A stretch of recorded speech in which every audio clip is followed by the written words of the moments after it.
1 жыл. Ошон үчүн мен кийинки жылы коррупционерлер үчүн 5 жыл деп атап атасыз. атап атам. Аялым айтат, сот ишин бүтө элек. Эртең дагы кайра соттоп жибербейби? Баргым келбейт түрмөгө, чын айтайын. Мен эскерттим. Биринчи күнү камчы. Садырга караганда сен жоопкерчилигиң чоңураак.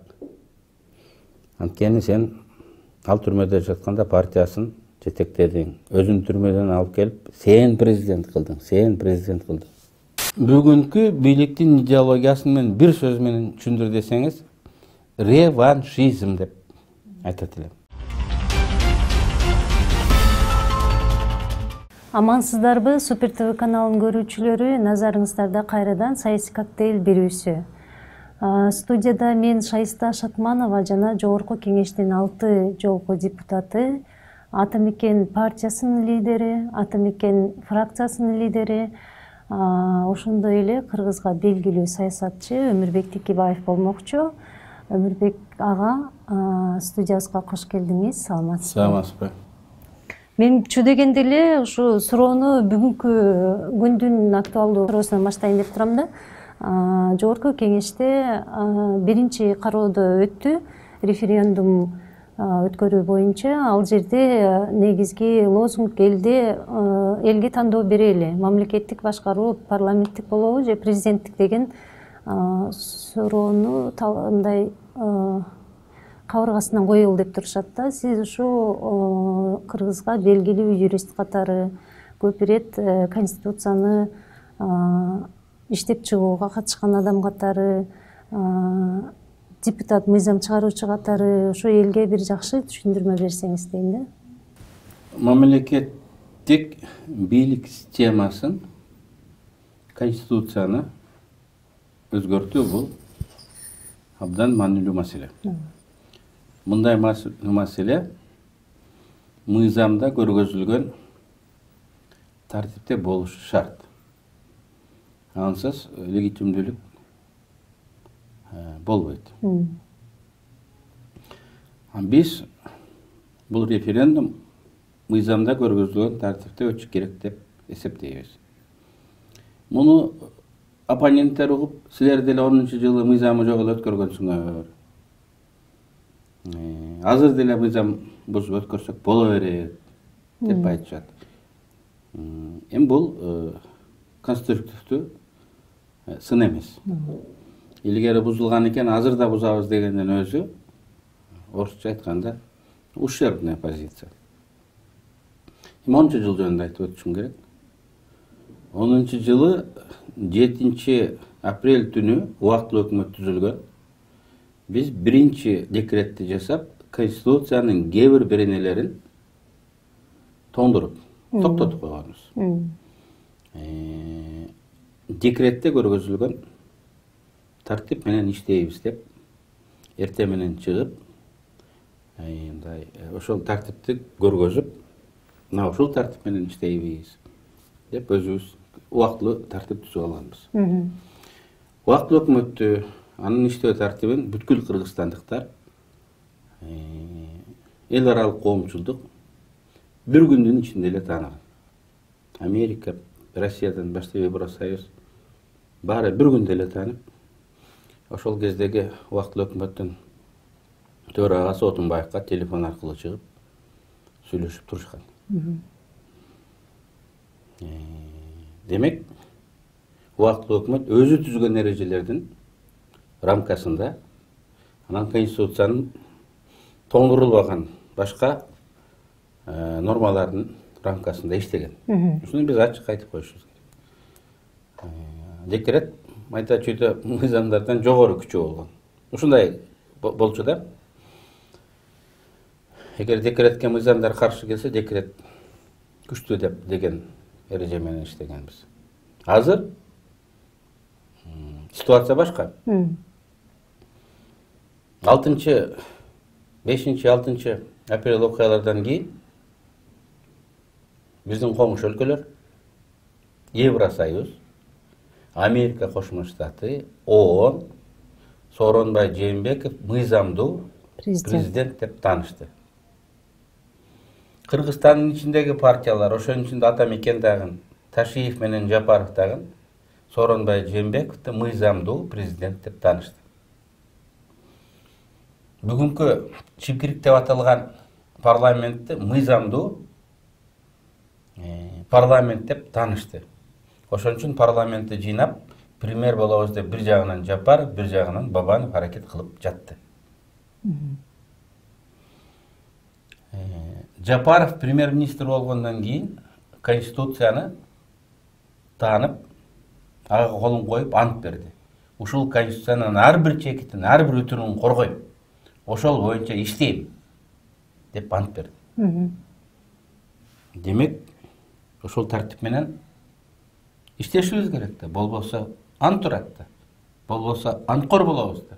Болбосо элдин ишенимин жоготобуз да. Мынакей 10-жылкы менен 20-жылкы ситуациянын айырмасы.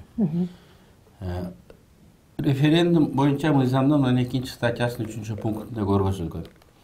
Конституцияга өзгөртүү киргизүү боюнча референдум депутаттардын 3/2 добушу менен кабыл алынат. Бүгүнкү жарыяланып деп турган референдумду кантип атабасын, ал Конституцияга өзгөртүү киргизе турган референдум. Тигил чечим кабыл алынса, мунусу кабыл алынса дагы Конституцияга өзгөртүү киргизиш керек. Ошондуктан биз айтып атабыз.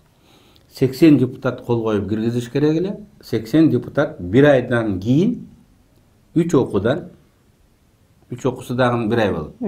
Ар бир окуунун ортосу 10 күндөн кабыл алып, 2 айдын ичинде бул кабыл алыныш керек. Жок, бир гана депутат Акылбек Жапаров деген демилгелеп чыгып, мыйзамды бузушуп, кече биринчи окуудан кабыл алды. Бүгүн ошол мыйзамды экинчи, үчүнчү окуудан кабыл алабыз деп турат. Бүгүнкү регламенттин алда мыйзам 55 статьясында мыйзамдар 3 окуудан кабыл алынат. Ар бир окуунун ортосу 10 күн. 10 күндөн эрте каралбайт. Бирок кээ бир закондорду бир эле убакта үчөө менен дароо биринин артынан бирин караса болот. 6 мыйзамды көргөзгөн. Кайсыл мыйзамдар? Бул жөнөкөй. Эгерде мыйзам Конституцияга каршы келип калса, аны Конституцияга тууралап коюу жөнүндө. Эгер жаңы мыйзам кабыл алынып, эски мыйзамдар ага каршы болсо, эски мыйзамды жаңы мыйзамга тууралап коюш. Көрдүңбү? Техникалык жактарда. Эгерде мыйзамдын текстинде техникалык ката кетирип калган болсо, аны оңдоп коюу. Эгерде бир эле мыйзамдын башы менен аягында карама каршылык болуп калса, муну оңдоп коюу. Редакциялык каталар. Эгер орусча текст менен кыргызча тексттин ортосунда айырма болуп калса, муну түзөп коюу. Андан эл аралык кредиттик келишимдерден башка эл аралык документтерди ратификациялоо 3 окууда коюлушу мүмкүн деп жөнөкөй техникалык маселелер. Эл аралык документ маанилүү болгону менен депутаттар эл аралык документтерге өзгөртүү киргизе албайт. Жөн гана макул дейт же каршы болот? Бар же жок дейиш керек. 10 окуса деле өзгөртүү киргизе албайт. Аны президенттер же премьер-министрлер кол коет да. Бир жолу бар же жок дейиш керек. Ошон үчүн аны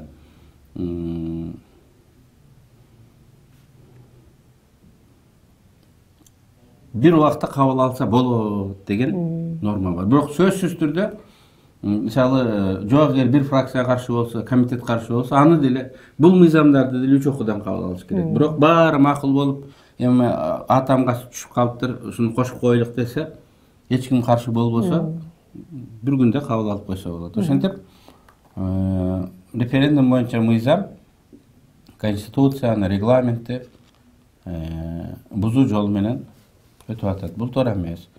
Эми мен сизге ошол эме жөнүндө айтып берсем, кыскача. Референдум боюнча мыйзамдын 7-пунктунда айтылган. Референдумга алып чыга турган сунуш маселе так ачык болуш керек. Бүдөмүк болбош керек. шайлоочу кабыл алынган чечимди кийин талашып тартышып ар кандай талкабат этип андай эмес мындай дебегендей болуш керек деп айтылган да. Анан мына ушул нормага могу чыгарылып аткан закон туура келбейт. Мен айттым, юридикалык факультеттин 1-курсунун студенти мындан жакшы мыйзам жазат. Мага ишенбегендер телефонду алып поисковиктен государственное устройство деп жазсаңар эле ал эмне экенин чыгарат. Мамлекеттик түзүлүш бул мамлекеттин территориалдык структурасын көргөзөт. Анын 3 түрү бар. Унитардык, биз Кыргызстан, федерация, бир нече мамлекеттен турган союз, Россия, анан конфедерация. Швейцарияга окшогон. Бир нече мамлекеттен турган союзду айтат. Биз эгер аталышын карасаңыз, анда биз конфедерация же федерация болгон атабыз. 7 регионду 7 республикага алып федерация болобуз. 7 Кыргыздын 40 уруусунан 40 мамлекет түзүп конфедерация болобузбу деген ой жаралат. Атынан эле жана разночтение дегендей талаш башталат. Анын ичинде тактайбыз дегени го ал бечараларды. Форма государственного управления деп коюптур да. Мамлекеттик управление. Мен кыргызча сөзүн таппадым, орусчасы управление деген бул аткаруу бийлигинин, министрликтердин, агенттердин, областтык администрациялардын, гаилердин мындай карасам өзүнүн милдеттерин аткаруу механизмдери экен. Анын формалары көп формалары бар экен. Мен 2 формасын сизге айтып койгум келет. Устный форма деп коет экен, бул командирлер, башкалар ооз-эки буйрук берип башкарган. Анан белгилер менен башкарыш деген болот экен. Бул мисалы көчөлөрдө жолдо жүрүүнүн эрежелери илинип турат. Оңго бурул, солго бурул, токто, тыюу салынган дегендейчи. Бул белгилер. Бул да башкаруунун формасы болот экен. Управлениянын. Мамлекеттик управлениянын формасы болот экен. Анан телодвижение дейт. Мындай ГАИ. Сол деген телодвижение менен дагы башкарса болот экен да. Бул да ошонун формасы. Мына көрдүңүзбү? Ошону жазып алыптыр. Анан орусча правление деген сөз бар. Правление бул жана бийлейт деген, бийлик деген зат бийигирээк.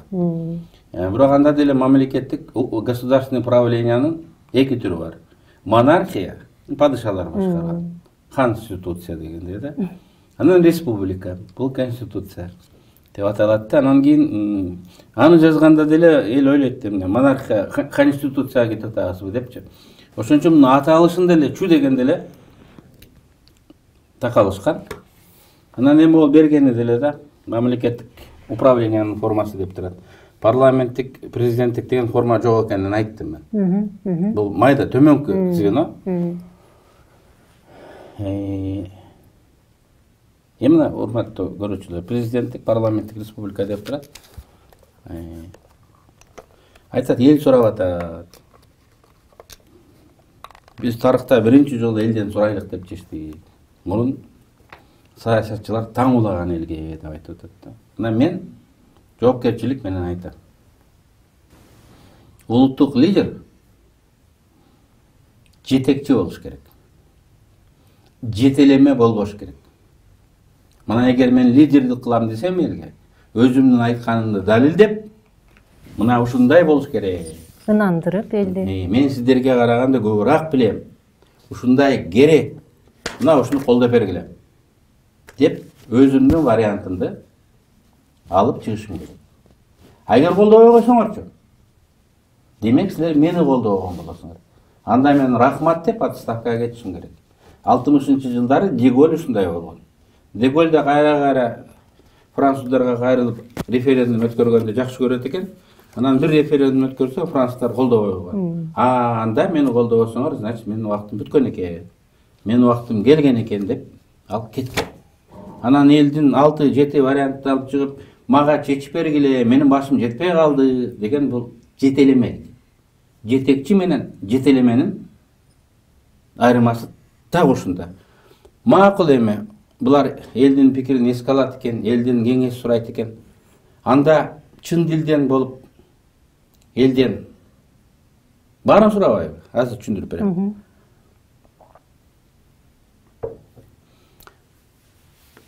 2000 жылдан бери Кыргызстанда комитет 93 деген движение бар, кыймыл бар. Алар 93 жылкы конституцияны кайра алып келиш керек деп жүрүшөт.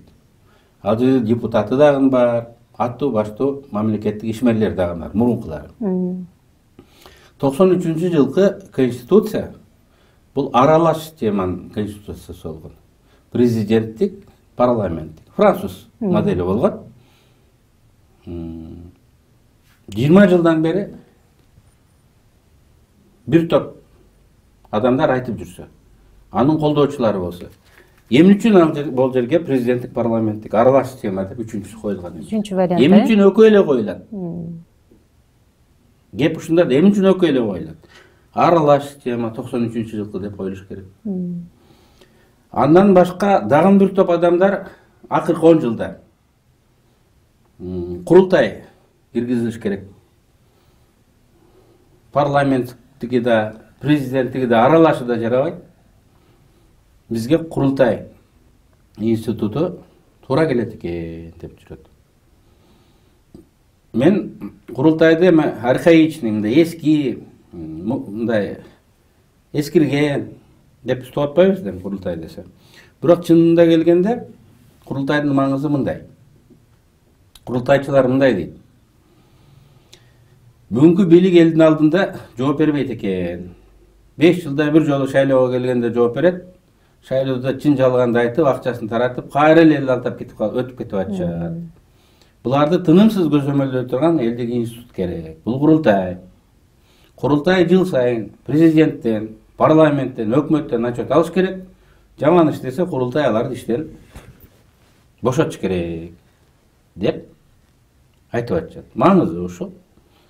Эгер баарын ушуну карап көрсөңүз, урматтуу көрүүчүлөр, курултайдын этникалык, фольклордук кийимдерин чечип салсаң, кадимки эле советтик түзүлүш келип чыгат. Советтер саясатынын түзүлүшү. Ал убакта мисалы съезд деген курултайда, съезд народных депутатов СССР деген. 2000-2,5 адам Москвага бүт республикалардан барат эле. Анан Верховный Советте парламент эл эмес, ошол съезд арасынан, депутаттардын арасынан тыңырактарын дайындайт эле. Анан министрлер кабинети деп өкмөтүн дайындайт эле. Анан председатель президиума деп мамлекеттин башчысын дайындайт эле. Анан жыл сайын алардын отчетун угат эле. Жакпаса депутаттардын жарымын, бир тобун жумушка келбегендерин алмаштырып коет эле. Иштейм дегендер көп, отчетто тургандар. Аларды көргөндө тиги жактагылар дагы жармашып иштешет эле да. Анын ортума бул келип калбасын депчи. Эмне үчүн элден сурай турган болсо бүгүнкү бийлик? Эмне үчүн курултай түзүлүшү деп ал форманы 4-чү кылып киргизбейт. Аны киргизсе элдин бир тобу курултайга деп ооп кетип калышы мүмкүн да. Жеке бийлик, конституция дегенде жеке бийлик, супер президент башкарууну колдобой коюшу мүмкүн. Бир тобу 93-жылкы конституцияга ооп кетиши мүмкүн. Ошентип добуш 4кө бөлүнүп, алар каалаган жыйынтык чыкпай калышы мүмкүн. Эл каалаган жыйынтык чыгып калышы мүмкүн. Ошондуктан элден сурайбыз дегени орусча айтканда мындай неискренне. Искренне, ичине эме катылган да. Бул ойдун ичине мындай мина. Ушундай чын көңүлдөн эмес да, чын көңүлдөн эмес. Андан башка дагы мен кечээ айткам, бул жерде баарына каршы деген 5-чи сап кошулуш керек. Эмне үчүн? Анткени эгер баарына эл каршы болсо, анын укугун да чектебеш керек да. Баарына каршымын деп добуш бериш керек. Жок, сен каршымын дебешиң керек. Ушулардын ичинен бирөөнү танда деп. Экөөнүн бирөөсүн тандайсың деп, элдин эркин дагы чектеп атат. Булардын мен айткан баарына каршы деген мыйзамда көргөзүлгөн. Мына ошондой жак. Эми айтылбай турган сөздөр бар. Бирок мен аназар айтам. Анткени элге түшүнүктүү болсун. Көп маселелерди элдин кароосуна алып чыкпаш керек. Анткени талкуу учурларында айтылбаган сөздөр айтылып кетет. То есть айтылбашы керек болгон сөздөр дейсизби? Айтылбай турган сөздөр бар да. Элге жанагындай кеңешип алып туруп бир чечимди алып ушуну бекитип бергиле. Бекитпесеңер биз дегөлдөй болуп кызматтан кетебиз деп. Жетекчи болуш керек да. Жетелеме болбош керек. Мына эл каалайт деп атат, мен эми айтышым керек. 14-жылы мен Коопсуздук кеңешинин мүчөсү элем. Ошондо ислам радикализмине каршы күрөшүү маселесин карадык. Ошондо секретный материалдарды карадык. Сурамжылоо экен. Шариат башкармасы чыгылган. Шариатское правление. Шариат закондору менен мамлекет түзүлүштүн каалайсызбы деген суроо берилген экен. Бишкектин эле айналары көл, түндүктө 10-15% шариаттын закону менен жашайбыз деп айткан. 10-15 бул абдан көп. Көпчүлүгүңөр үчүн күтүүсүз болот. Түштүктө 2 эсе аз экен.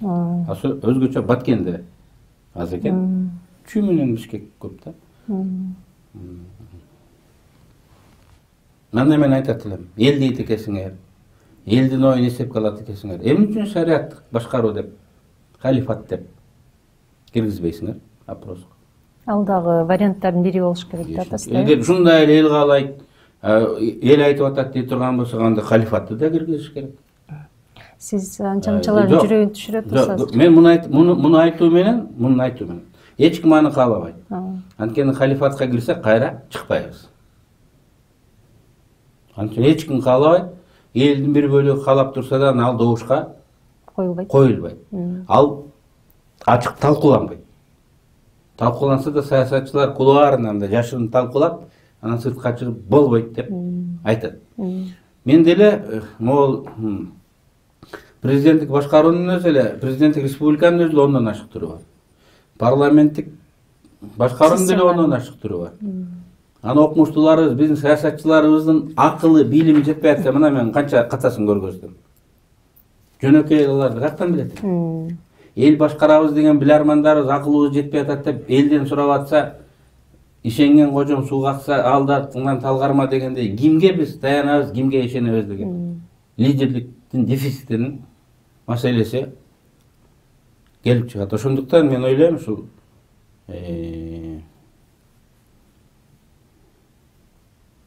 элге алып чыксак, бир чечимге келип, ушуну колдобогула же колдобогула деп мындай биз бата сураш керек. Бул бата сураш керек дегендей эле, элдин башын отпаш керек. Элден бата сураш керек. Ушундай деп чечтик, ушундай болот, колдойсуңар, колдобойсуңар. Колдобосоңор рахмат. Мен кеттим депчи. Мен ошо сиздин ушул берүүгө сизге чейинки келип аткан саясатчылардын баарынан сурап атам да, ушундай олуттуу тандоо жасаганга элдин чамасы жетеби, жетпейби, карапайым элдин депчи. Элдин массанын психологиясы ар кандай. Азыр мына бир жерде жакшы жаңы кафе ачылды десе, элдин баары дүбүрөп ошол жерге барат. Анан көрөт. Анан тиги жерде дагы жакшы тоокана ачылды десе, баары топурап ошол жака кетет да. Мамлекеттин түзүлүшүн 10 жыл, 20 жыл келечекти аныктап атканда, 6 миллион калктын келечегин аныктап атканда, ошондой психологиянын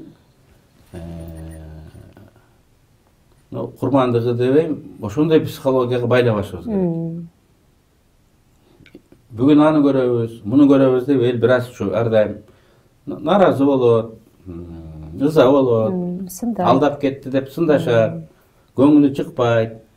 Анан ошондой болуп турганда, андай эмес, бияка барсак кандай болот, солго барсак кандай болот десе, эл ары бери окуп кетиши мүмкүн. Бул эл туура эмес дегендикке жатпайт, бул конъюнктура. Эл ситуацияга жараша өзгөрүп турат. Система ошону билиш керек да, билиш керек. Ошон үчүн жанагы конституциялык совещание окшогон башкалар иликтеп, бүгүн бизге эмне керек экенин так аныктап, анан ошону элге алып чыгыш керек. Бизге туугандар ушундай керек. Айда чүйдө мисалы талкууланбаш керек деп. Мисалы талкууланбай турган эмелер бар да, мен мисал катары айтайын. Кече биз База Боргондо шаар статусун бердик. База Боргон деген айыл. Анан кээ бирлер эми үчүн андай, чек ара эми үчүн мындай деген сөздөр болду. Айтылбай турган сөздөр бар да. Анан түшүндүрөсүн, билсе да билмексең ар кандай суроолорду бере берет. Эми азырда мен баарын айта албайм. Саясатта жоопкерчилик деген болуш керек. Бирок бир аспектин, бирин айтайын. Анткени кече ушул жергиликтүү өзүн өзү башкаруу агенттигинин башчысы Бактияр Юсупов деди. Салиев айтты да. Мисалы База Боргондо азыр билбейм, мурун 90% бир калктын өкүлү жашаган. Өзбек туугандар жашаган. Анан билесиңер, бизде улут аралык проблемалар болуп турат. Азыр Оштун кээ бир махаллелеринде, ушундай жерлерде алар мындай гетто деп коет. Гетто. Америкада. Гетто деген, мисалы, чужакты киргизбей, ошол латинистер же негрлер өзү жашайт, калган дүйнөнү душман дейт, ичине эч кимди киргизбейт. Аяка башка улут, башка адам барып жашабайт. Өзүнүн базары, азыр базарларын ачып алышкан, магазиндерди ачып алышкан, тооканаларды ачып алышкан, мазарлар өзүнчө. Мазары бир, базары бир дегенде алар базар бар бөлүнүп ушундай бөлүнүшкөн да. Эмне кылыш керек бул маселени чечиш үчүн? Ошол гетто болуп жашаган жоготуш керек. Анын үчүн элди аралаштырыш керек. Биз ошонун айланасында кыргыз айылдарды кошуп, ортосун көпүрө бөлүп турат. Суунун аркы кыргыздар, белки ол өзбектөр. Мамлекеттен акча болуп 3 көпүрө курайлык жана Буда Пеш дегенде. Буда деген шаар, Пеш деген шаарды. Анан бияктагылар барып тиги айылдан үй алсын, келин алсын, кыз берсин, дос күтсүн, чогуу бизнес кылсын. Многоэтажный үйлөр курулса, мындай улут булутуна карабастан баары аралашып жашап, корого чыкканда балдары чогуу ойносун деп атабыз. Анткени жана гетто деп кое берейин, эми алар капа болбосо керек. Бир корого кирсең 5-6 үй бүлө жашайт. Атасы, бир туугандары, неберелери, эртең жаштар каяка барат? Биз этаж үйлөрдү курушубуз керек. Ал жерде улутуна карабастан, башка айырмачылыгына карабастан адамдар чогуу жашаш керек. Мен муну мисалы ачык айтып атам да. Ачык айтып атам. Бирок ушул кезге чейин 4 жылдан бери ушул мыйзамды түртүп жүрөбүз, ачык айтпайбыз дейт. Анткени уну башка жака буруп, тескери бура турган местный лидерлер чыгат. Кокой тиги жерибиздин баарын тигилерге бере берелик деп аткан турбайбы деп биягынан чыгат. Тигилер бул жактан дагы бир ультра националисттер чыгат. Тигинтке кылган турбайбы депчи. Анан ошол мен айтканым, кээ бир маселелер эл алдында талкууланбай турган, деликатный деп коет, тонкий деп коет. Өзгөчө бул дин маселелери, өзгөчө бул тил маселеси, өзгөчө бул улут аралык маселелер ачык айтылбаш керек. Туура айтсаң дагы бирөөнүн оозунан туура эмес бир сөз чыгып кетет дагы, бирөөнүн жүрөгүн тилип жиберет да, жөн эле тилип жиберет. Мен айтайын дегеним, монго окшогон башка реформалары дагы тонкостторун законодатель өзү билбей атса, анан элдин башын айландырып, тиги 3 саптан 4 ката кетирип чыгарып атышса, бул элдин гана башын айландырат. А конкреттүү мындай эл каалаган вариант бул жерде жок болуп отурат. А муну сиздер кайра иштеп чыгууга жөнөтө аласыздар да? Тиги эл аралык келишимдерди ратификациялоодо андай мүмкүнчүлүк жок деп атпайсызбы? Көрдүңөр, булар Чигеш айтканы жакшы болду, биз түнү менен оңдоп коебуз деди. Мындай болбош керек да. Солидный, серьезный адамдар ката жазып алып турбуз, эртең оңдоп келебиз дегендин өзү мындай. Не серьезный эмес. Болбойт да. Эл кантип анан ушуларга ишенет. Бул биринчиси. Экинчиси мен жана айткан закондо жазылып турат. Конституцияга өзгөрүү маселелери, эми бул өзгөртөт сөзсүз. Талкуу учурунда өзгөрүлбөйт. Эгерде киргизип алып анан кийин андай эмес, мындай деп өзгөртө берсе, бул болбой калат. Ошон үчүн муну 100 жолу өлчөп, 100 жолу талкуулап, анан акыркы вариантын кароого алып чыгыш керек. Ошол Конституция боюнча эле сурайын деп атам сизден. 93-жылдагы Конституция эң мыкты Конституция болчу деген пикир элдин арасында карапайым эл эмес, мындай ошо өзүңүз да айтып кеттиңиз, саясатчылар, коомдук ишмерлер арасында да бар да ошондойчу. Анан ошол жылдагы Конституцияны иштеп чыгуу процессине аралашкан адамсыз сизчи. Андан бери саясатта активдүү келатасыз. Анан ошо эмнеге өчү барда эле Конституцияны өзгөртө беришет эл башчылар? Өздөрү иштебесе, мыйзамда эмне күнөө? Бардык Конституцияны өзгөртүүлөр бийликти бөлүштүрүү үчүн жасалып жатат. Эми Конституция чоң 2 бөлүктөн турат. Бири ушул адам укугу жөнүндө болсо, мамлекеттик түзүлүш адам укугу жөнүндө болсо, экинчиси бийлик. Бийлик бөлүштүрүү жөнүндө. Бийлик бөлүштүрүү, бийликти алмаштыруу, бийликти бөлүштүрүү эрежелери каралган. Конституцияда, урматтуу көрүүчүлөр, башка эч нерсе жок. Элдин укугу деп өзүнчө бир жазылган. Анан калганы бийлик бөлүштүрүү маселелери жазылган. Анан ар дайым ушул өзүнө тартып, ушул бийликти президенттер бөлүштүрө берет. Өзүнө бөлүштүргөн сайын өзүнө тартат. Мындай элге, жергиликтүү башка уюмдарга берейин деген жок. Бөлүштүргөн сайын өзүнө оодаря берет. Анан отуруп көтөрө албай жыгылып атат. 13-жылкы Конституциянын кемчилдиктери албетте бар. Бир жакшы жери бар. Негизинен ал бийлик маселесин чечти. Түшпөс хан Кыргызстанда болбойт деген эрежени киргизди. Шайлоо жолу менен эмес, бир эмес, 3 президент алмашты. 2 президент алмашты. Эме Отунбаева менен Атамбаев. Үчүнчүсү мындай болбой калды да. Болбой калды. 2 президент алмашты. Орто Азияда жок президент түздүк. Орто Азияда өлүп кетет же качып кетет. Башка буга чейин болгон эмес. Коңуш өлкөлөрдө өлүп кеткен, бизде качып кеткен. Ошол салт бузулуп, бизде шайлоо жолу менен алмаша турган болуп калды да. Эми ошону өкүнүчтүү Сооронбай Жээнбеков парламентке өзүмдүн чөнтөк партияларымды алып келем, парламент аркылуу башкарам деп эски жолго түшүп, добуштарды партиялар сатып алып, анан эл көтөрүлүп чыгып, парламент шайлоонун жыйынтыгына нааразы болуп көтөрүлүп чыгып, анан ушундай окуялар болду. Эми ошол элдин нааразычылыгын манипуляциялап, эл ал үчүн чыккан жок, эл бул үчүн чыкты, бийлик бир адамда болуш керек экен десе, эл бир бөлүгү ошого нанып атат. Алардын эмеси парламенттик башкаруу дейт, эмне дейт? Миң суур ин казбайт, ин казса терен казбайт. Өлкөдө бир кожоюн болуш керек, ал президент болуш керек.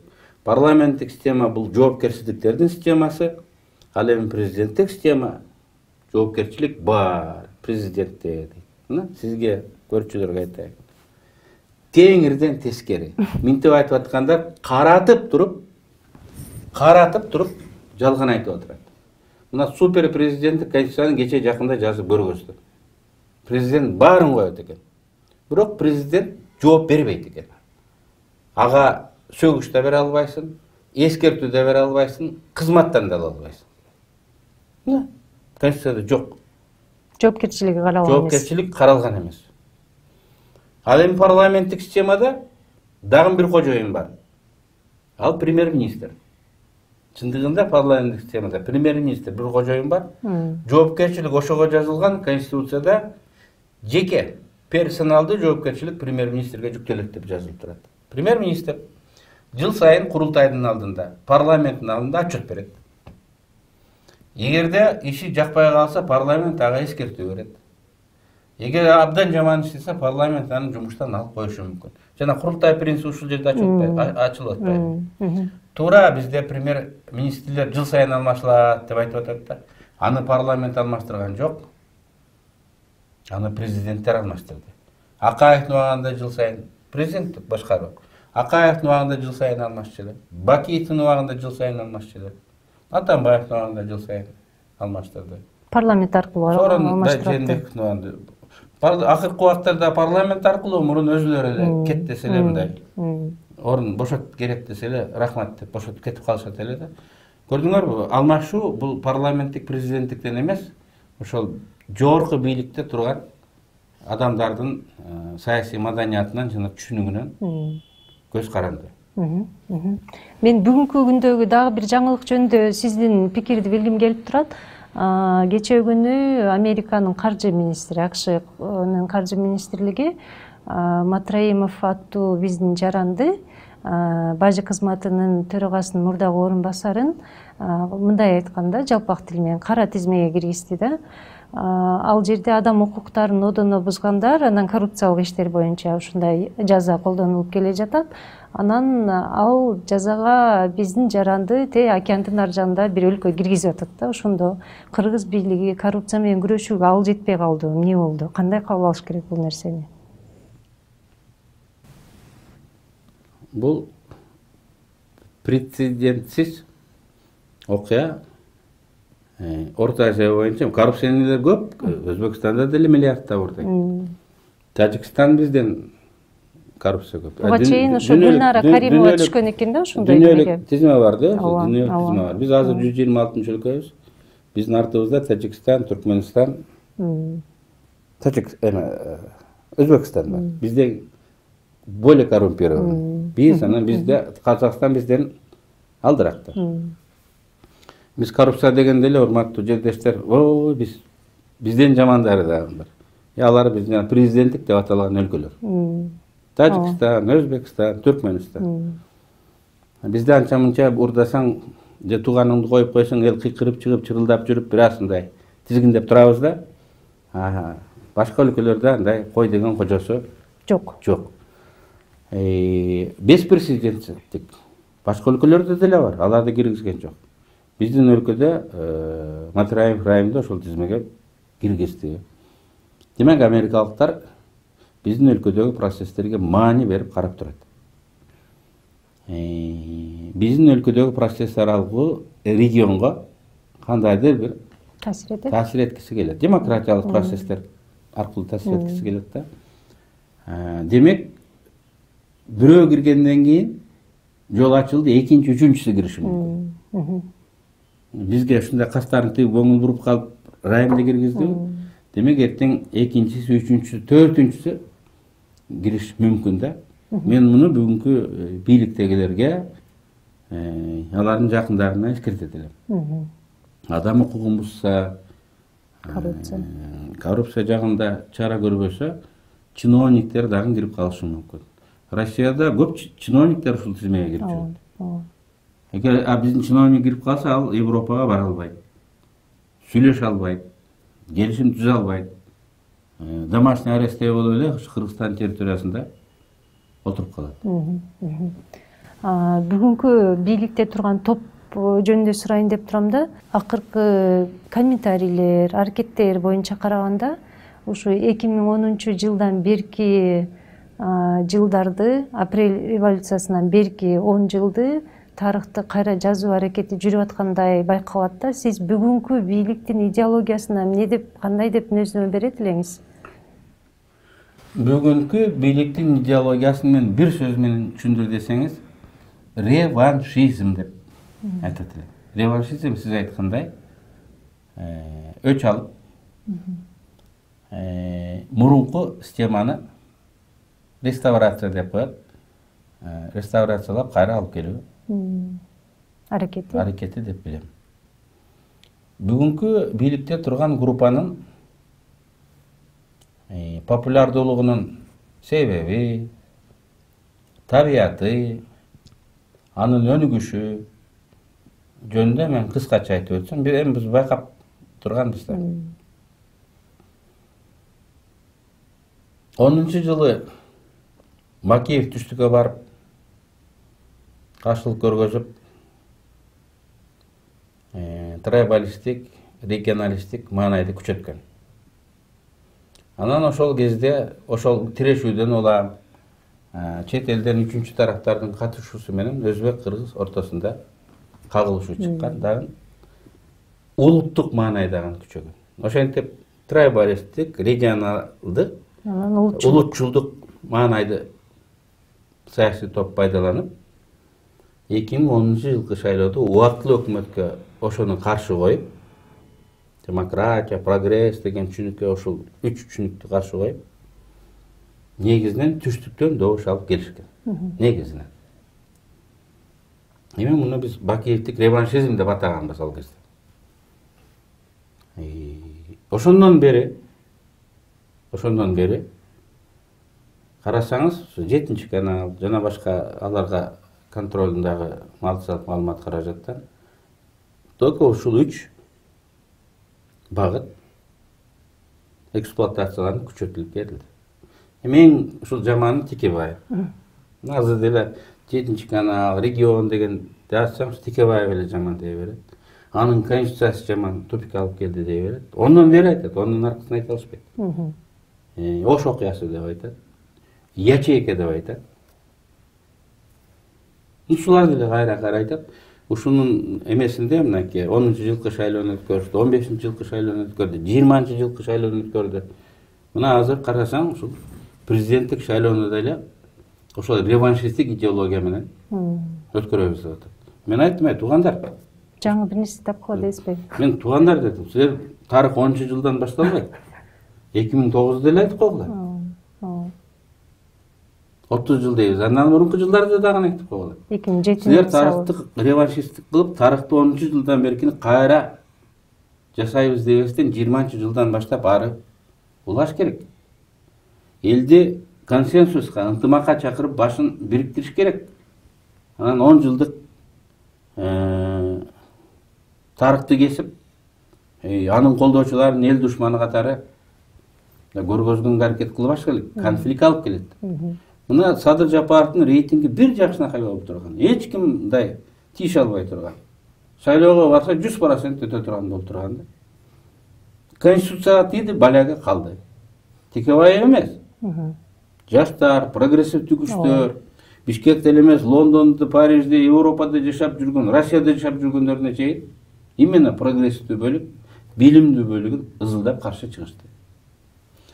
Мен киргиздим деген конституциясынын проектисин бир жумага жеткирбестен кайра артка чакырып алды. Болбойт экен деп. Көрдүңүзбү? Анан коомдо жектешүү пайда кылды. Мен оюмча бул жаңы бийликтин миссиясы болбош керек. Алар жаңы идеология менен. Идеологиябыз бир эле, ушул жаңы сунуштар менен келиш керек да. Мына азыр келсеңиз эле, урматтуу көрүүчүлөр, мен кыргыз саясатчыларынын деңгээли чын айтсам мен абдан кейитет. Мен өзүмдө эле күнөөм бар, бирок бир адам эч нерсе кыла албайт экен да. Алардын деңгээлин эл дагы тартып алды да. Проблема эмне десе эле, Кыргызстанда 120 депутат бар, бул көп. Ушуну 60, 70, 90, 100 кылып азайтыш керек. Бул проблема эмес. Дүйнөдө, Кыргызстанда, өлкөдө 150ден 250ге чейин депутат бар. Эң азы биздики. Муну 90 кылгандан эмне өзгөрөт? Канчалык аз кылсаң, аны коркутуп алуу, жетелеп алуу жеңил болот. Тарых көргөзүп атат. Артынан кууп жүрүп алып келип, тиги добуш берди деп атат. Ал да жөн жеринен чыккан эмес, аны Текебаев ойлоп чыккан эмес. Дүйнөлүк тарых жүздөгөн жылдар оптималдуу ошол саны ойлонуп чыккан. Кыргызстанда 16 миң чиновник бар. А биз ошону 30га кыскарткандан тиги 30 миллион эконом болот экен. Бир депутатка жылына миллион кетет. 50 миллион эконом болсун.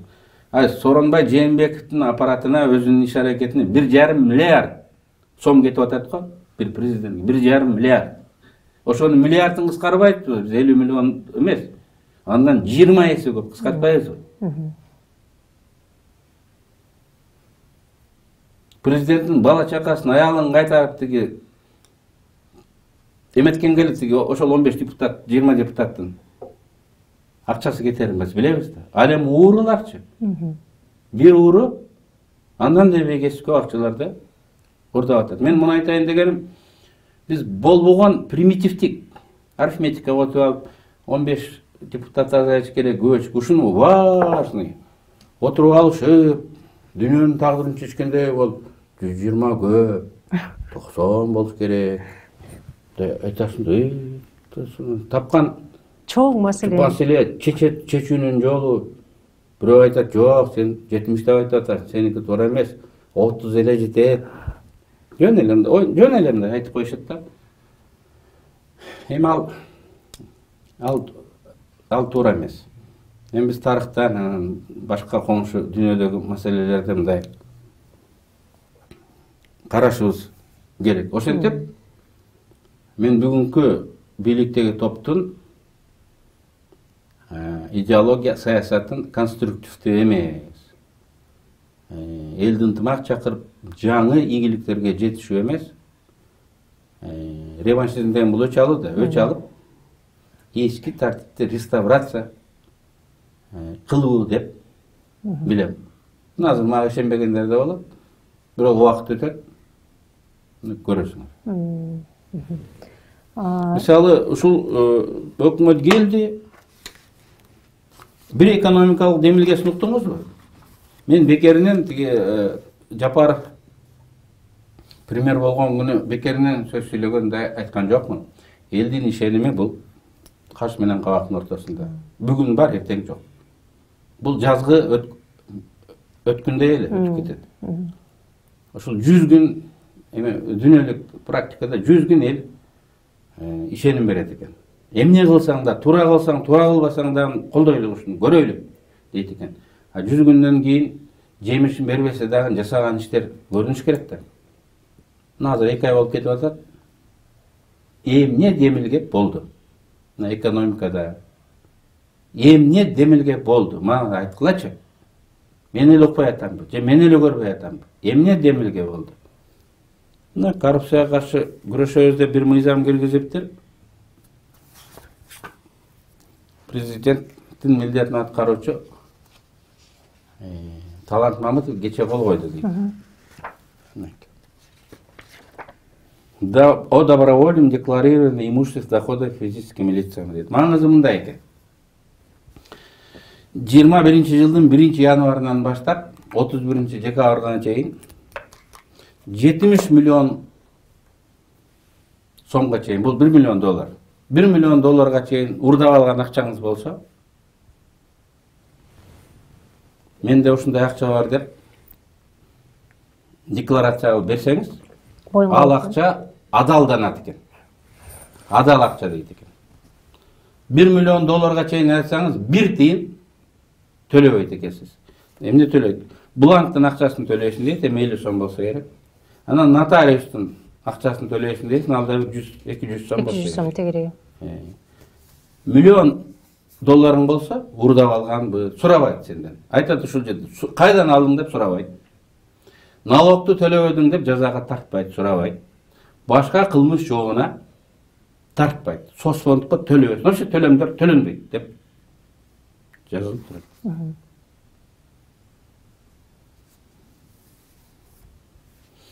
Эгер 70 миллион сомдон ашып кетсе, 1 миллион доллардан ашып кетсе, 10 миллион, 100 миллион доллар болуп кетсе, акча.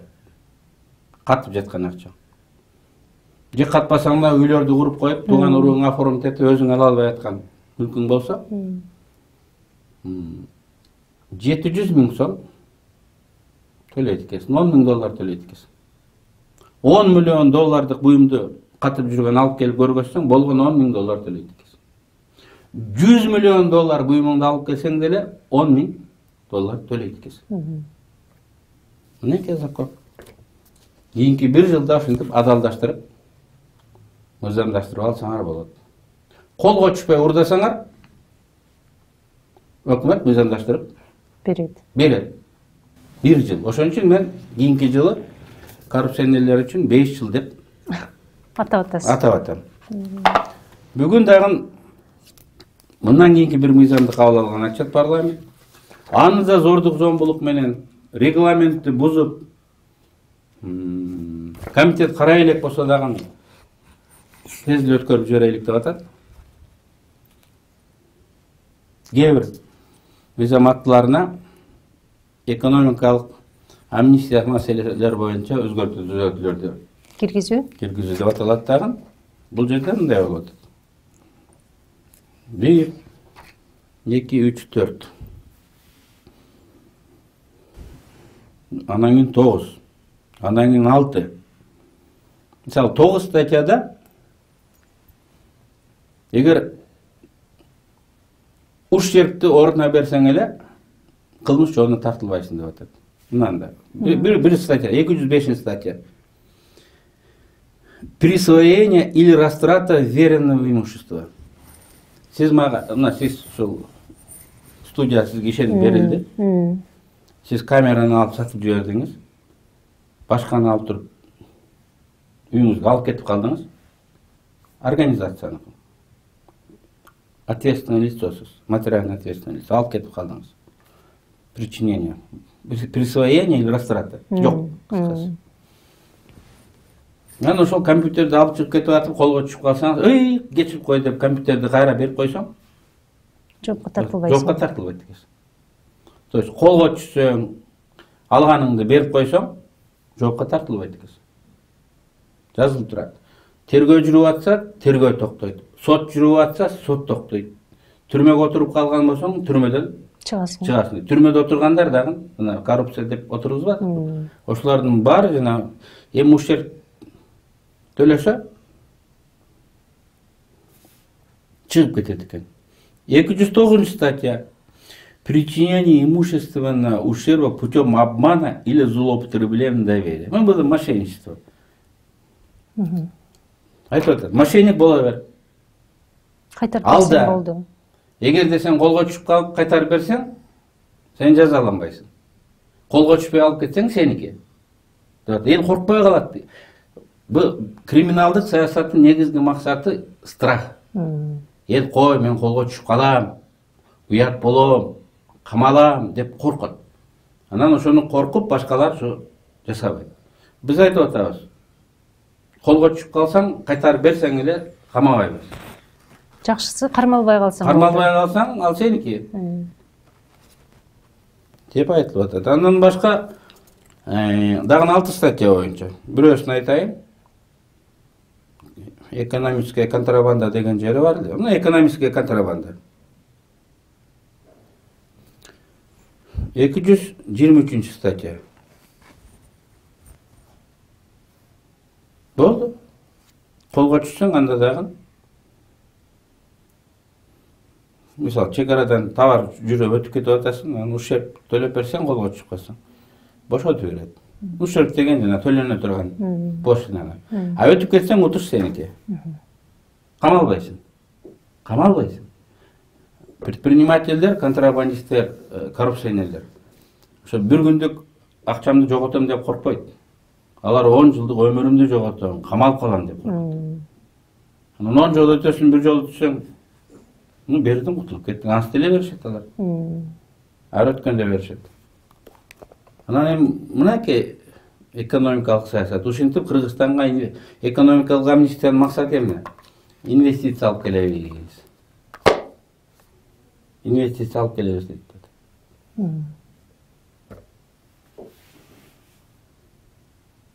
Мен башка экономикалык демилгени көргөн жокмун.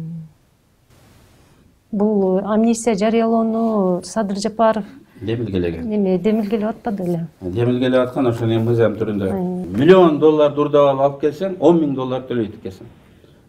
То есть $100 миллион урдап алып келсең. А $1 миллионга чейин алсаң, эч нерсе төлөбөйт экенсиң. Эми урдап алганың далилденбесе да, мисалы, азыр эми сенден сурайт да, могу 10 үйдү кайдан алдың деп. Азыр чиновниктен сурабайт. жазып алып келип койдум. Анан негизгиси анын декларациясын эч кимге көргөзбөйт. Назыр менин 10 үйүм болсо, 10 үйүм бар деп жазсам, Коомчулукка чыкпайт. Коомчулукка чыкпайт, даже аялың билбейт. Ошол жерде жатат. Соттолбойсуң болгону. Сот келсе айтасың, жок.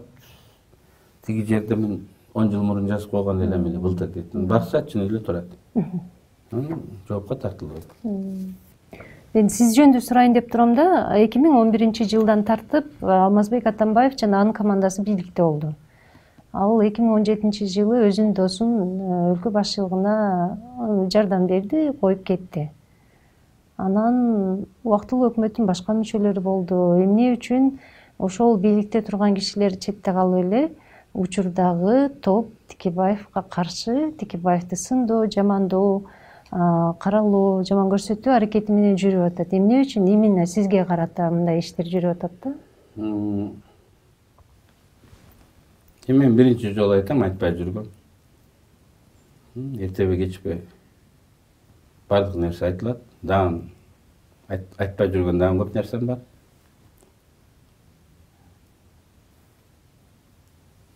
Калктын бир бөлүгү, реваншисттер деп аталган бир бөлүгү, Матажүз биринчи орунда элеп келди да. Алардын электораты күндөн күнгө көбөйүп атты.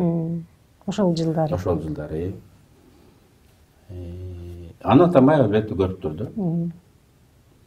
Президенттик шайлоодо добуштан алыш керек эле. Кийин президент болгондо дагы эл менен иштеш керек эле. Анан ал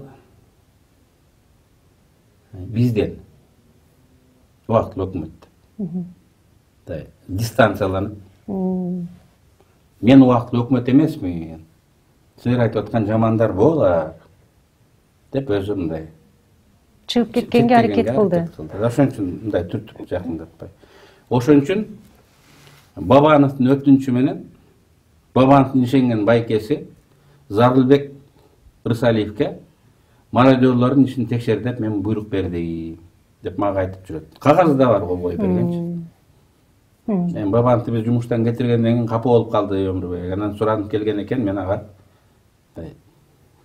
текшерсин деп мындай кол койдум деп атат. Демал башка кеп, мен айтканым ошо бизди мародёр деп жаман көргөзгөнгө аракет кылды. Анын артында дагы башка күчтөр дагы бар, ошонун ичинде Атамбаев да болгон. Четтеп мен тиги тиешем жок деген. Анан ошол келип жарылып 2016-жылы 31 августта Борбордук аянтта Кыргызстандын юбилейин белгилеп атканда тарс этип ачыкка жарылып чыкты. Ал айтты, мен убактылуу өкмөттү мурун эле колдогон эмесмин, конституциясын да колдогон эмесмин. Отунбаева бул самозванка, эч ким шайлаган эмес. Керек болсо мен тигилерин мародёрлорун да табам, башкаларын да табам деп өзү мурун жыйналып жүргөн ойлору мындай тарс этип айтылып кетти. Ошондон кийин анан биздин ортобузда ачык согуш деп коелу, саясий согуш башталды. Албетте президенттин прокуратурасы бар, УКМКсы бар, соту бар, акчасы бар, троллдору бар. Азыр манипуляция дегенгечи кимдин арзаматы көп болсо, ошону мактап ырдаган адам көп болсо, ошол жашынакай болуп калып атат. Кимди адамдар жамандаса, ошол мокочо болуп калып атат. Анан ошентип мындай аягы мен түрмөдө мындай олтуруп чыктым. Анткени мен унчукпай отурсам менин дил унутуп калмак. Андай эмес, мындай деп айтып турбасам менин дил унутуп калмак. Убактылуу өкмөттүн 14 мүчөсү бар. Баарына мен айыпташат. Төрагасы да болгон эмесмин, биринчи орун басары да болгон эмесмин, Бишкектен чыкпай, азыркы жана Борбашевтай болуп эле конституция жазып отурдум. Анан Борбашевди азыр эч ким эстебейт. Анын бар жок экени мындай винтик эсептебейт. Но мени жамандашат. Анткени мен депутат катары, партиянын төрагасы катары бийликтин туура эмес жасаган иштерин айтып тургам. Азыр деле айтып атам. Каталарын көрсөтөт. Азыр деле мына көргөзөт. Азыркы бийликке деле. Анан баары айтат, аялым айтат, сот ишин бүт элек. Эртең дагы кайра соттоп жибербейби? Жөн эле отурбайсыңбы? Абайлачы дейт. Абайлачы. деп айтат. Мен да ойлонам, жөн эле мен коркпойм камалгандан. Бирок баргым келбейт түрмөгө, чын айтайын. Коркушпайт, но бирок баргым келбейт. Анда мынтип сүйлөшүп отура албайсың. Каалаган адамдарың менен баарлаша албайсың, сүйлөшө албайсың. Пландарыңды тиге жасай албайсың. Бир кичике комнатада. Гроб дегендей эле да, эшик терезеси жок бир жерде ошол эртеден кечке күн кечириш керек. Карап, телевизорду карап отурасың. Телевизор бар. Телевизор болбосо балким жинди болуп кетишмек. Одиночный камера жөнүндө айтып атам. Ал эми түрмөгө чыксаң, ал өзүнчө эле айыл. Ал жерде турмуш өзүнчө. Жок, бирок тарыхты мен бурмалаганга жөн карап тура албайм. Август айында Атамекен партиясынын курултайы болду. Курултайды биздин мамлекеттин негиздөөчүлөрүнүн аллеясында өткөрдүк. Эсиңизде болсо, мен ошол жерде сөз сүйлөп, 2 абзасы 36-жылкы биздин батырларды эл душманы, эл бузарлар деп атып жибергендиги жөнүндө айтып, бүгүн дагы тарыхты кайра жазуу аракети болуп атат. Ошондой күчтөр бар деп мен август айында айткам. Көбү бул кимди айтып атат деп мындай аңдыган эмес да. Андай күч 10-жылдан бери бар. Жылдан жылга алар баш көтөрүп көбөйө башташкан. Анткени Атамбаевдин өзүм билемдик каталары, кийин Сооронбайдын пассивдик, Сооронбай Жээнбековдун пассивдүү тиги позициясы нааразы элдин баарын көтөрдү. Нааразы болгон эл бир жакка барыш керек да. Психология ушундай. Эгер берге нааразы болсо, бул жакка барат. Ага нааразы болсо, кайра бияка келет. Башка жок, эл ушинтип жылып турат. Анан ошол күчтөр, мен ошону байкап, ошол кезде айткам, туугандар, ушундай күчтөр пайда болду. Биз консолидация болуп, реваншизм, реставрацияга жол бербейлик деп мен август айында айткам. Бүгүн мына ошол ачыкка чыкты. Ачыкка чыкты. Сиз сурап атасыз, элдин баары билет. Саясатчынын, мен өзүмдү эми лидер деп коеюн, бир сапаты болуш керек. Табыктай да. Дартты, проблеманы башкаларга караганда көрүп билиш керек. Тамыр кармаш керек. Тамыр кармап билиш керек. Мына мен жарым жыл мурун айткан, 1 жыл мурун айткан, макыркысы августта айтканым мына бүгүн реалдуулук болду. Ошондуктан мен көп болсо камап жиберет да деп тарыхый чындыкты коргош үчүн аттандым. Дагы бир суроону сурайын деп турам. Сиз азыр өзүңүз айтып өттүңүз, ошо реваншисттик күчтөрдүн мындай бир неме алсыздандыруу керек болгон ошол жылдары депчи. Анан ошол жылдары революциялык күчтөр дейли, сиздер Атамекен, социал-демократтар дегендейчи. Ошол эле Атамбаев, Тикенбаев тандеми кийин өзүңүз да бир айтып жүрдүңүз, кулагым чалып атты да. Илгертен келаткан ыкмаларды колдондук дедиңиз. Сүйлөшүп алуу, чачыратуу, коркутуп коюу дегендейчи. Эми ал түбөлүк механизм. Трамп деле колдонуп атат, Кытайда деле бардык. Эми азыркы бийлик дагы колдонуп атат. Ошол мен кечип коесуң, мен фамилияларын айтпайм. Кече ушул жана референдум боюнча мыйзам 3 окуудан кабыл алыш үчүн ушул фракциялардын макулдугу керек деп бирден жетелеп барып Атамекен фракциясынын жарымынан көбүнүн колун койдуруп алды. Бүгүнкү бийлик. Мисалы да, ошол эле мен айткан ыкма. Лидерге айтпайт, башкага айтпайт, бири-бирден чакырып кол койдуруп алыптыр. Кийин ошол нерсенин методун өзүңүз да курмандуу болуп калган жоксузбу? Өкүнбүсүзбү ошондой учурларга? Эми ал менден мурун болгон, 1000 жыл мурун. Кокон хандыгын эмес, француз дворунда да болгон, Капитолийде дагы бар, Лондондо да бар. Эл адамдын тарыхы. Адамдар сүйлөшөт. Анан кеп анда эмес. Эми айтылбай турган көп нерселер бар.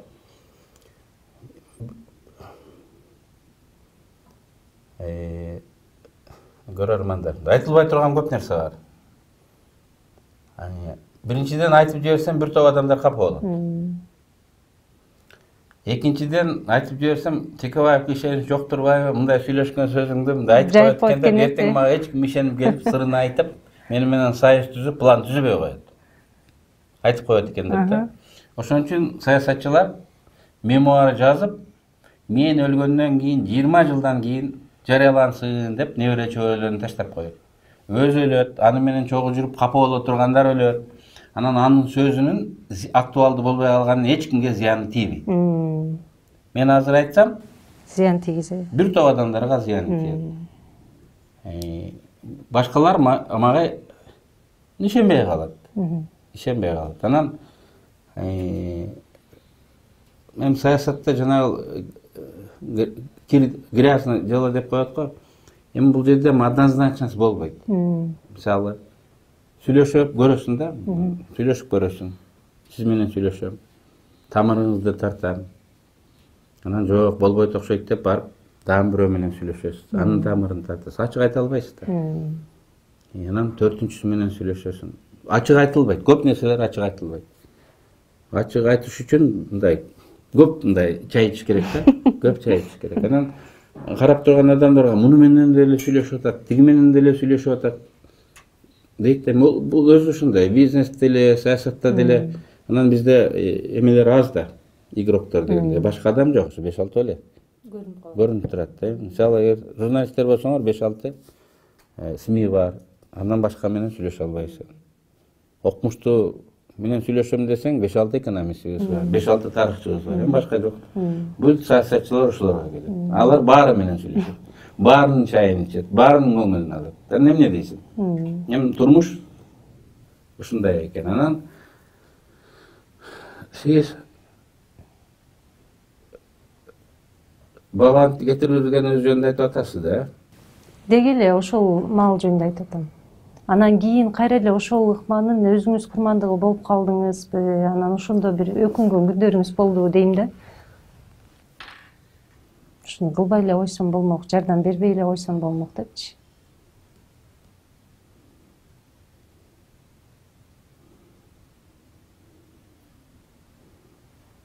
Атамбаев жаман деп айтабыз да. Бирок андан да жаман адамдар болушу мүмкүн. Биз айтабыз да, бүгүн абдан турмушум начар дейсиң. Бирок сен билбейсиң. Мындан да начар боло турган варианттар бар да. Ошон үчүн мен өзүм жөнүндө эмес, албетте өзүм жөнүндө эмес, мындай жалпы республика үчүн андан да жаман варианттар болуп калышы мүмкүн. Албетте Атамбаев туура эмес иштерди жасады, көп зыян келтирди. А башка варианттар андан да көп зыян алып келип калышы мүмкүн эле да. Эми аны биз көрбөгөндөн кийин мен айта албайм. Сен болбоду да, ал болбой калган вариант. Айта албайм. Ошондуктан мен мындай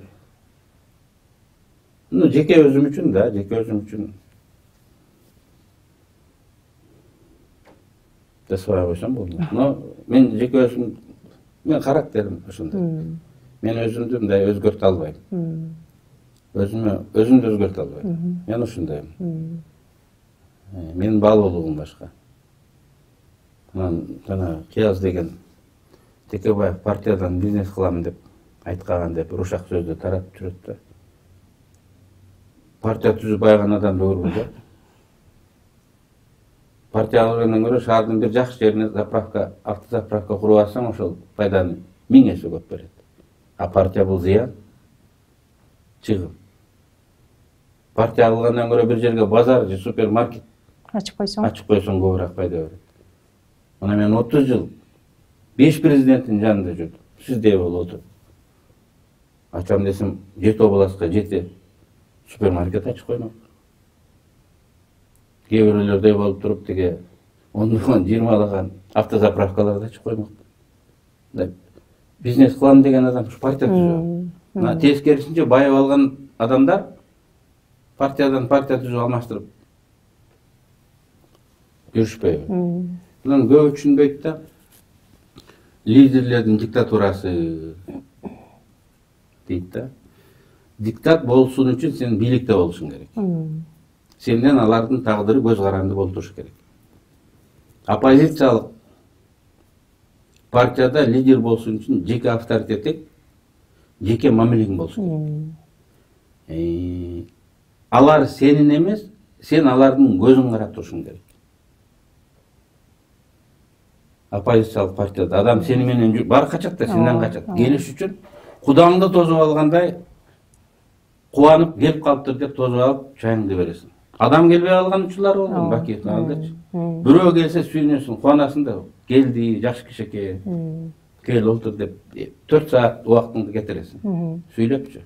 Анын көп ойлап жүр, партияның лидері болса диктат болып алады. Емел білбейді, машинт ойлашыды. Диктат болсаң бары басып. Келмеңіз. Мысалы, оппозициялық фракцияның лидері болсаң, фракцияның мүшелері епте өле шылтотап, сенден билікке кетіп қалғысы келіп тұрады. Жылт қойғысы келеді. Жылт қойғысы келіп тұрады. Барын жамандабай мен, бір бөлігі бар да, бір бөлігі бар. Епте өле көңін қалтып айтсаң, шылто іздеп тұрады, тарс етіп президент тарапқа өтіп кеткісі бар. Сен айтып қойдың ғой, үшінші мен кетіп қалдың деп. Жақсы салам бермей қойдың өткенде деп те кетіп қала береді. Башқа байрақ партияға кетіп қалсам деп те келді. Чемоданын даярдап тұрғандары бар да. Анан эми ошолорду алып калыш үчүн жана лөлүдөйлө болуп каласың да, лөлүдөйлө жолун тосуп кел отур кетпе, көңүлүн алып кой эмне болду экен депчи. Жакшылык жамандыгына барып да бир көзүң карап каласың. Көп айтат ушу бул диктатура баарын көзүң карайт. Тигиндей мындай деп айтып атпайбы? Анан азыр кече Садыр Жапаров кээ бир партияларда партиялык тизмеде орун $200 000 $1 миллион чейин сатылат экенди айтып өттү. Ал боюнча менде 1-2 документ бар, аны мен кийин айтам. Азыр алып келип атырмын. Орундар сатылбайт. Бирок ошондой тиги чыгымдар кетет. Ал чыгым партиянын төрагасы албайт. Ал жалпы касса үчүн элге кетет. Шайлоо өткөрүү чыгымы, элге кетет. Атамбаевди миң жамандайбыз. Бирок Атамбаев мен шайлоо системасын реформалауну мен баштагам. Бүт закондор меники. Эсен өлкөлөрүнүн эң прогрессивдүү закон биздики. Ошо мен автор экениме мен сыймыктанам. Атамбаев ошону аягына чейин чыгарып, жанагындай акылдуу урналарды алып келип койду. Атамбаевди миң жаманда, ал ошону жасады. Бюллетенди эч ким урдай албай турган болду. Бюллетенди ошол бирден жутат, оптом сала албайсың, дароо эсептеп жообун берет. Эсен өлкөлөрүндө баары бизге суктанып атышат. Орустар, казактар да жок да, силердики жакшы экен деп. Ошентип биз коррупцияны участкалык шайлоо комиссиясынан көчөнү көздөй кууп чыктык. Урматтуу эл журт, уккула. Шайлоодогу коррупцияны мурун участкалык комиссияларга акча берсең же буйрук берсең, ошолор жасап коет эле.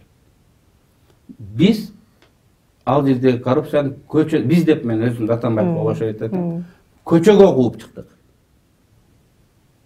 Анан эмне болду? Агитаторлор баштады.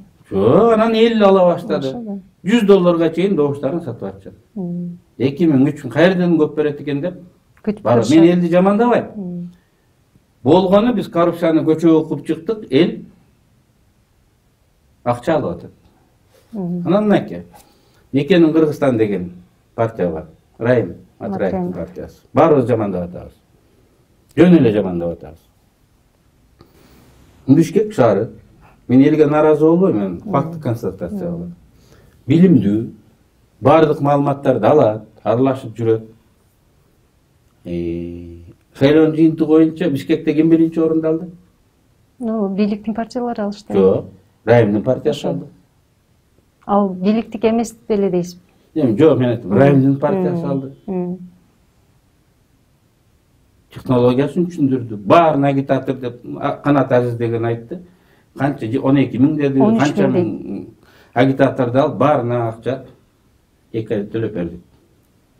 Деди, мынанын ар жагын айтпады. Ал мындай пирамиданын башын айтты да. Анан кыргыз элинин тиги каймагы, билимдүүлөрү деген адамдар ошол партияга добуш берди. Эми эмне дейсиңер? Урматтуу мекендештерим, кимге капа болобуз? Партияларгабы, кандидаттаргабы, анын лидерлеринеби, же өзүбүзгөбү? Проблема биздин менталитетибизде, саясий маданиятыбызда болуп атпайбы? Акча берсе эч ким жок дебейт экен да. Болгону жете албай жүрөт экен да. Акча бере турган кызматкачы. Биринчи мүмкүнчүлүк келгенде алып коюп атпайбы? Көбү жете албай жүргөндүгү үчүн мен тазамын, мен пара албаймын дейт экен да. Эч ким бербегендиги үчүн. Мен айттым, 30 жылда 5 президенттин жанында жүрдүм.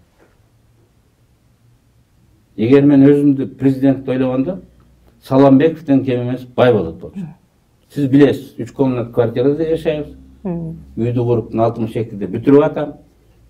Эмдиги жыл март айында 10 жыл болду курганым, 11-жылда эмес. Март айында кирейин деген планым бар. Эми болгон бизнести сиз билесиз. Жана офис бар. 7 соток жерди арендага берип, аялым бала чаканы багатын экен. Мен болгон байлыгым жок. Текебаев бай, 30 жыл Кыргызстанды тоноду деп жазышып, күйүп кетесиң да тиги. Жаш кыздар, балдар 30 жыл Кыргызстанды тоноду, мунун байлыгын алыш керек, өзүн кууш керек. Өзү 30га чыга электер. 30га чыга элек деп жазышат. 30 жыл мен оппозицияда жүрсөм, лупанын алдында. Анан кийин эгер мен өзүмдү ойлосом башкача болду. Карап, ачык айталам. Ошон үчүн мен 5 президенттен сындагам. Керек болсо 6-чысын сындайм. Ошо Садыр Жапаров өзүнүн аккаунтуна жазды. Неме Текебаевдин жазган мыйзамы менен 10 жыл жашап, биз 30 жыл артка кеттик. Бул кишиге эмне керек экенин мен эч түшүнбөйм деди. Ошондо Текебаевга эмне керек? Сиз ошону кыска айтып берип койбойсузбу?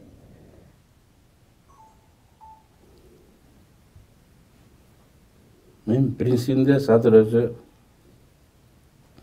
жакшы жигит, адам катары. Анан аны менен кайым кайтышып айтып, анын авторитетине соккуруп атканыма мен мындай кубанбайм да.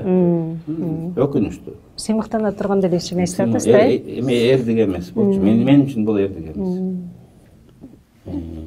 Ошондой болуп калды. Ал бир сөз айтты, мен сөз айттым. Биринчиден, экинчиден Конституция боюнча эски система, Бакиевдин системасын кайра алып келишине мен каршы чыктым. Ал башка идеологиялык платформада экен, мен башка идеологиялык платформада экен. Бири-бирине алар кыл-дал келишпеди. Аларды кошуу мүмкүн болбоду. Кошконго аракет кылдык. Ал өзү деле айтып атат, мен деле айтып атам. Жолуктук. Болбоду. Мен оюмча тарыхты караш керек да. Азыр Россияда парламентаризмге кетип атат. Белоруссия, биздин коңшулар. Буякта Тажикстан менен эле Өзбекстан, Түркмөнстан калды. Казактар оппозицияны колдоп, мыйзам кабыл алып, оппозиция комитеттин төрагасынын орун басарларын берелик деп атат. Оппозицияны мындай мамлекеттик колдоо көргөнүш керек деп атат. 10-жылы биз ушундай эреже киргизгенбиз да. Илгери оппозиция десе эл бузар дейт. Президент өзү Бакиев эл бузар деп атат. Ошону Садыр Жапаров Текебаев эл бузар деп айтып атат. Биз 10 жыл айттык. Оппозиция Ташиев менен Жапаров оппозиция болгон. Биз айттык, оппозиция эл бузар эмес. Булар эл үчүн керектүү жумуш аткарып аткан адамдар. Буларга айлык берелик. Так. Анан булар жөн эле сындабастан текшергенге мүмкүндүүлүгү болсун. Эсеп палатасынын аудиторлордун 3/1 ушулар койсун. Анан булар шайлоодон утулуп калбасын, шайлоо туура эмес болду деп кыйкырбасын. Ошону шайлоону уюштура турган борбордук шайлоо комиссиясынын 3/1 ушулар дайындасын. Мурун байкоочу болсо, байкоочу эмес, азыр уюштуруучу болсун. Администратор болсун. Уюштуруп барып өзлөрү өткөрсүн. Оппозиция 2 бакыйган комитет, өкмөттүн бюджет, финансын текшерген комитеттин башчысы болсун. Анан өкмөттүн ур токмогу болгон милиция менен прокуратурасын текшерген комитеттин башчысы оппозиция болсун. Деп ушундай гарантияларды бердик да. Бүгүн Садыр Жапаров киргизген конституцияда алар жок да. Казактар, мен сыймыктанам. 10 жылдан кийин казактар биздин опыт тажрыйбаны алып атышат. 10 жылдан кийин алып атышат. Чоң өлкө бизге барганда, бай өлкө, биздикини алып атат. Мен сыймыктанам. Биздикилер аны жоготуп, оппозиция болгон адамды эл бузар деп атпайбы? Эл бузар деп. Мынакей мындай концепция, платформанын башкачылыгы да. Мен дагы кандай айттым? Мына айрыман ушул жөнөкөй эле нерсе көргөзүп турат. Сиз лидердин көрөгөчтүгү жөнүндө жакшы бир ойду айттыңыз. Анан өткөндө Садыр Жапаров кайра эле ушул темага келип калып атам. Эми Садыр Жапаров өкмөт башчылыгына шайланып атканда Камчыбек Ташиев кандай статуста жандап жүрөт деген коомчулукта мындай тамаша айзел аралаш сөздөр айтылат. Ошондо сиз бир кызыктуу мындай сыпаттама бердиңиз. Бул жигит дос секретарь дедиңиз да. Анан Кыргызстан буга чейин башынан эки достун башкаруусун өткөрдү. Атамбаев менен Жээнбеков соке досум деп атап, инаугурацияда бийликти өткөрүп берди. Анан экөөнүн тиреши бир чырактай адамдын өмүрүн алып кетти. Канча адамды тергөөдөн тергөөгө сүйрөдү. Кыргызстанда канча жабатка кетирдик. Да. Анан эми кайра эле биз ошо достордун башкаруусуна келип калгандай бир неме жаралып атат да. Анан ошо биз эми тиги экөөнүн катачылыктарын кайталабайт, аягы хэппи-энд болот дегендей бир мындай жоромол мындай байкоо болуп атабы сизде же кайра эле биз жана тырмоочко барып атабызбы? Эми башка жок, Кыргызстан нысап берсин дейт. Нысап берсин. Мен эскерттим. Биринчи күнү камчы. Садырга караганда сенин жоопкерчилигиң чоңураак. Анткени сен ал түрмөдө жатканда партиясын жетектедиң. Өзүн түрмөдөн алып келип, сен президент кылдың. Ал эми сага жок дей албайт. Жок дей албайт да. Сен ошону мындай орусча айтканда злоупотребить этпе. Анткени президент Садыр шайланып калсын дейлик, Кудай көрүп. Шайланып калса ал жоопкерчилик анда. Мыйзам алдында, эл алдында. А дос секретарь жооп бербейт да. Анткени ал көшөнүн артында. Ошол дос секретарлардын туугандардын жоопкерчилиги көбүрөөк да. Президент эмес, ошолар эле мындай жер-жерлерде жүрүп эле сен атыңдан иштеп жасап коет. Жөн эле барып жасап коюп атпайбы. Анын ар бирин көрсөм эле дабейт. Эми бизде убакыт аз да туурабы? Жок, айта бериңиз кенен эле. Эми бир темага келдик. Мен ойлойм муну кийинкисинде айтып берем, бирок азыр анонс кылып коеюн. Адамдар айтат, бул партиялык система жаман экен. Садыр да айтып атпайбы? Садыр Жапаров да айтып атпайбы? Айтып атат. Партиялар дейт, кызматтарды бөлүштүрүп алат экен деп айтат. Кызматты бөлүштүрүү жөнүндө кийинки жолугушубузда мен айтып берейин. Макул. Дагы бир суроом бар да, өткөндө бир чырактай эле кыргыздын кызын бир аксакал барып туруп чапты. Элдин баары көрдү. Анан кыргыздын жакшынакай эле жигиттери барып ал аксакал менен аңыз кылып сүрөткө түшүп, ошол аксакал ушул деп соц тармактарга жайылтышты да ал нерсеничи. Мен аябай жаман болдум биякта. Качан эле кыргыздын аксакалы барып туруп кызын чапчы эле депчи. Анан азыр соц тармактарда аябай көп эркектер агрессивдүү түрдө мындай бирөөнү союп кетем, ал эмес зордуктайм, тигинтем деген комментарийлер менен мындай бир аз кооптондуруп атат да. Ошондо Бакиевдин заманындагы обончулар азыр аялдар эмес эркектер болуп кеттиби? 2005-2006 жылдары эле союп кетебиз, өлтүрүп кетебиз деп айтылып жүргөндө, бирок соцсет өнүкпөгөндүктөн көп адамдар билбейт эле, ошо айтылган жеринде калат эле. Ошто митинг миңдеген адамдарды топтоп ошо ата журт митинг өткөргөн жерде сөзсүз түрдө Текебаевго өлүм деген плакат турчу эле. Сөзсүз түрдө. Оштун мэри жана Текебаевди союп, жана текени союп терисин сыйрып этин жейиш керек деп эл алдында айтып да турган. Конгатиев ички иштер бөлүмүнүн башчысы болуп турганда Бишкек шаарынын белгисиз автобус борбордук аянтка 4 текен эчкини алып келип таштап кеткен. Таштап капталына Текебаев деп жазып таштап кеткен. Эсимде. Эсиңиздеби? Ооба. Анан ошону милицияга деп кууп жүрүп кармап, милицияканага тиги ГОБДга алып барып, анан бирөөлөр сурап, эмне болду десе, Конгатиев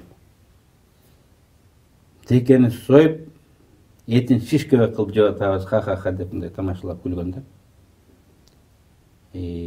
Мына бүгүн дагы осы соцсетте элдин баары билет. Текени союш керек, терисин сыйрыш керек, үйүн баары өрттөш керек, өзүн өлтүрүш керек деген саясат, агрессия бүгүн дагы чыгып атат. Бул 10 жыл болгон. Мен айтканым ошол идеология, ошол сиз айткан обон, Бакиевдин абагында ойлонуп табылган, аялдар болсо азыр эркек обондор пайда болду. Ошол саясий технология кайра колдонулуп атат. Бет тырмачылык, каралоо, ушак таратуу, бул коомдук пикирди манипуляция. Да? Бүгүн ошол жаңы технологиялар менен кайра кайталанып атат. Мен үчүн бул жаңылык эмес. Мен дагы бир орган жөнүндө сурайын деп турам. Ажолорду ажыдар кылган бийликтеринин камчыларынын бири катары УКМКдагы жана коррупцияга каршы күрөш кызматын айтышат да. Эми саясий элитаны мындай илмекте кармап турат, ошол аркылуу депчи. Анан азыр референдум өткөрөт элек, конституцияны жаңылайт элек деп чыркап аткан депутаттар ошондой деле демилге чыгарып, анын негизи түзүлүшү мыйзамсыз болгон деген талаш бар да дагы делечи. Ошону жоюп салбайсыздарбы азыр? Андай учур эмеспи азыр? Демилге көтөрсөңүздөр болбойбу? Ал эми Атамбаевдин буйругу менен гана түзүлгөн орган.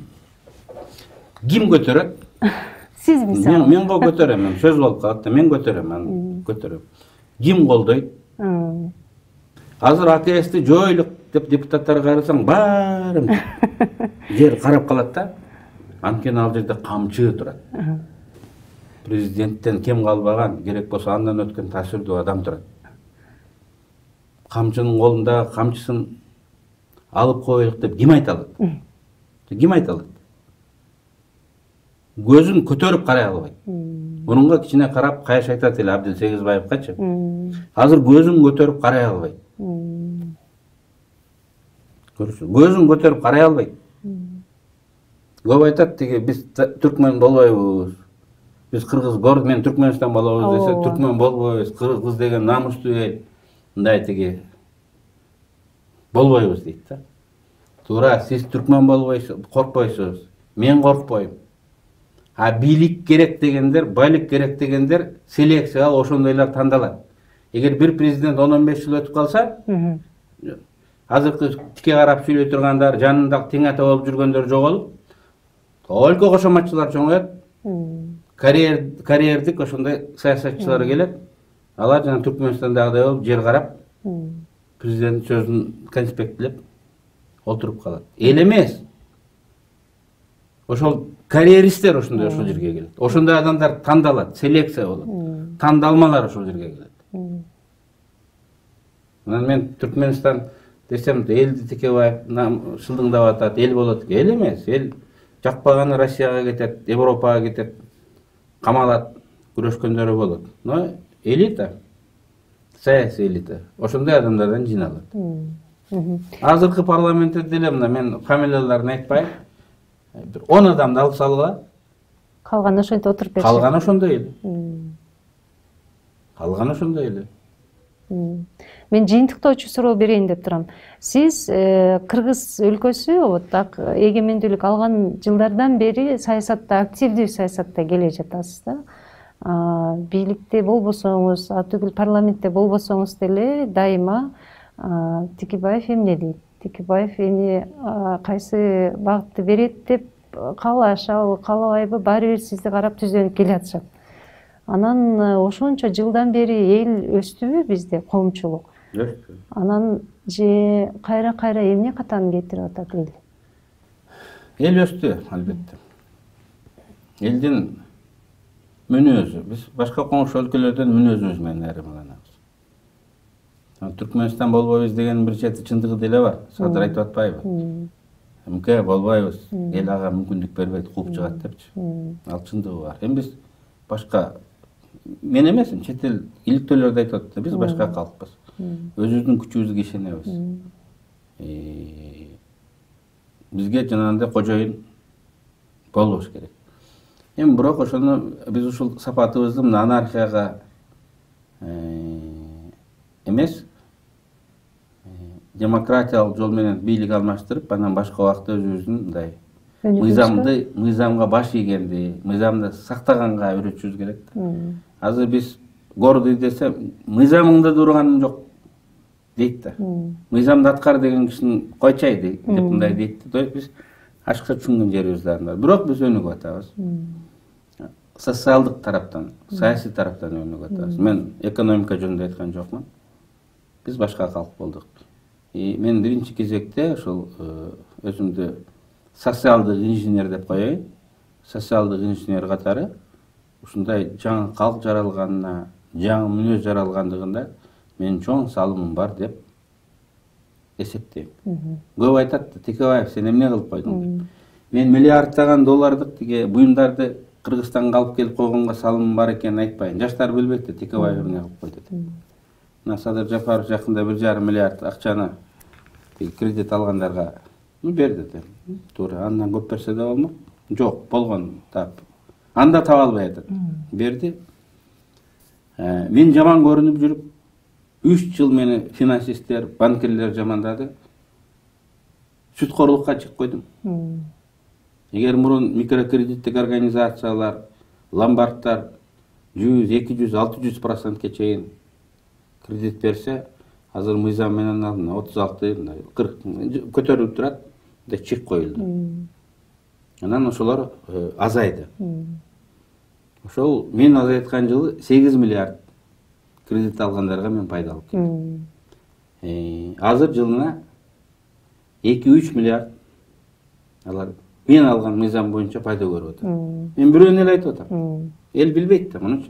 600 000 адам карыз алат. 600 000 адам карыз алат. Жылына 2-3 миллиард мен алган мыйзам менен алар жеңилдик алып атат.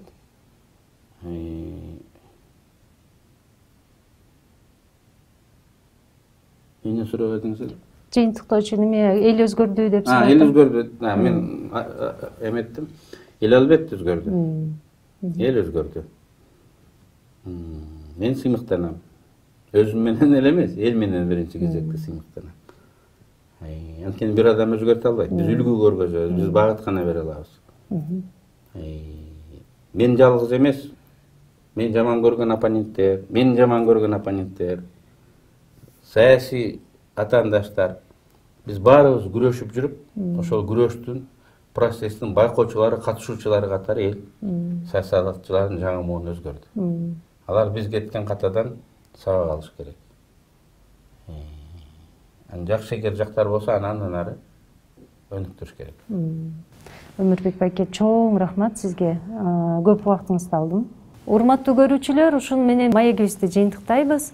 Өмүрбек Текебаев менен болгон маекти сиздер supertv.kg сайты аркылуу же болбосо supertv YouTube каналы аркылуу же жаңылыктар supertv YouTube каналы аркылуу көрө аласыздар. Кийинки көрүшкөнгө чейин сак саламат болуңуздар.